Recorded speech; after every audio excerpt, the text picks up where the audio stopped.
दहेज। फूलों से सजे कमरे में मीनू को बैठाकर सब चले गए।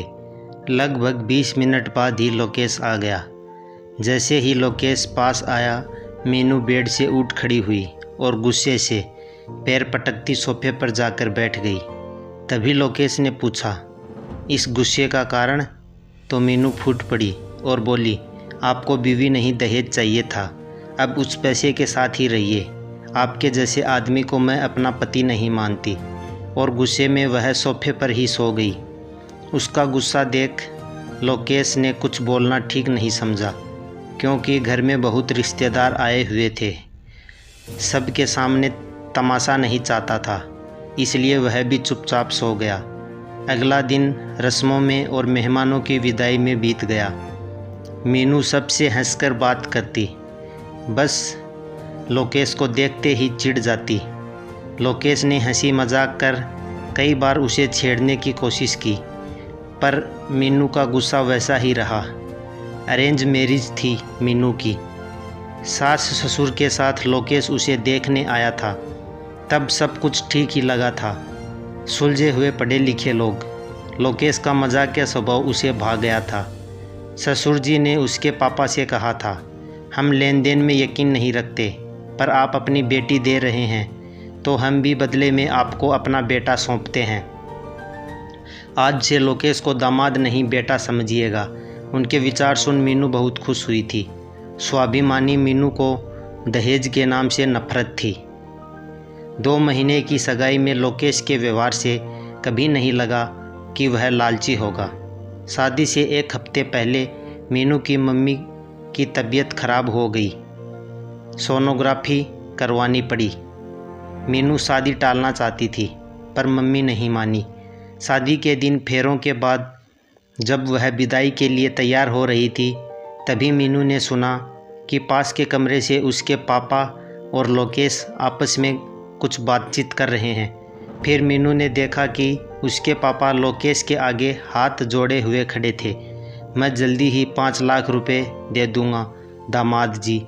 तभी लोकेश ने हाथ पकड़ लिए और कहा कि ये सब बातें हम बाद में करेंगे पापा, आप विदाई की तैयारी करें और मीनू को इस बारे में कुछ न बताएं। मीनू ने बस इतना ही सुना और वहाँ से चल दी। उसे लोकेश पर बहुत गुस्सा आया। पढ़े लिखे लोकेश से ये उम्मीद नहीं थी उसे।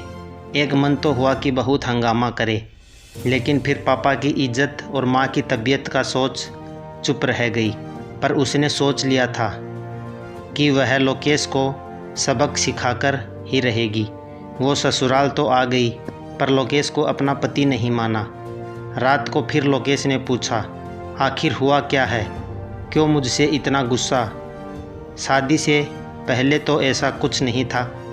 कोई गलती हुई है तो बोलो, मैं सुधार लूँगा। मीनू बोली, बात तो ऐसे कर रहे हो जैसे कुछ पता ही ना हो। गलती तो मुझसे हुई है, जो मैं तुम्हारी असलियत नहीं समझ पाई। लोकेश ने बहुत समझाया, पर वह कुछ सुनने को तैयार ही नहीं थी। अगली सुबह उसका भाई मीनू को लेने आया और वह पग फेरे के लिए मायके आ गई। घर आकर सबसे मिलकर वह बहुत रोई। देखते ही उसका गुस्सा फूट पड़ा। पापा, आप तो जानते थे ना कि आपकी बेटी कितनी स्वाभिमानी है, फिर क्यों आपने मेरी शादी दहेज के लालची लोकेश से करवा दी? एक बार मुझे बता तो देते कि उसने आपसे 5 लाख रुपए मांगे हैं। मीनू की यह बात सुन सब अवाक रह गए। उसके पापा ने कहा कि ऐसा कुछ नहीं हुआ, लोकेश ने तो कभी कुछ नहीं मांगा। मीनू बोली, मैंने विदाई के वक्त आप दोनों की बातें सुनी थी, मुझे सब पता चल गया था। तब मीनू के पापा ने बताया कि बेटी, तेरी शादी की तैयारी में काफ़ी पैसा खर्च हो गया था। ऐसे में तेरी माँ के इलाज के लिए 5 लाख रुपए चाहिए थे। मैं लोन लेने की सोच रहा था। तभी लोकेश ने कहा कि वह हॉस्पिटल का सारा खर्चा उठाएगा, आखिर वह उसकी भी माँ है। मैंने दामाद जी को कहा भी था कि मैं थोड़े थोड़े करके आपके पैसे लौटा दूंगा, पर वे नहीं माने और बोले, उन पैसों के बारे में कोई बात नहीं होगी। और तुझे ये सब बताने के लिए भी मना किया था। वे नहीं चाहते थे कि तेरे मन पर किसी तरह का बोझ हो। यह सब सुन मीनू रो पड़ी। 2 दिन तक लोकेश को वह दहेज के लिए भला बुरा कहती रही, पर लोकेश सब कुछ सहन करता रहा। कितनी ऊंची सोच थी लोकेश की। शाम को लोकेश उसे लेने आया तो वह उसके साथ घर आ गई। रात को जब लोकेश रूम में आया तो मीनू बेड पर ही बैठी रही। तभी लोकेश बोला, आज सोफे पर नहीं सोना क्या? मीनू बोली, नहीं। लोकेश ने फिर पूछा, तो क्या आज मुझे सोफे पर सुलाने का इरादा है?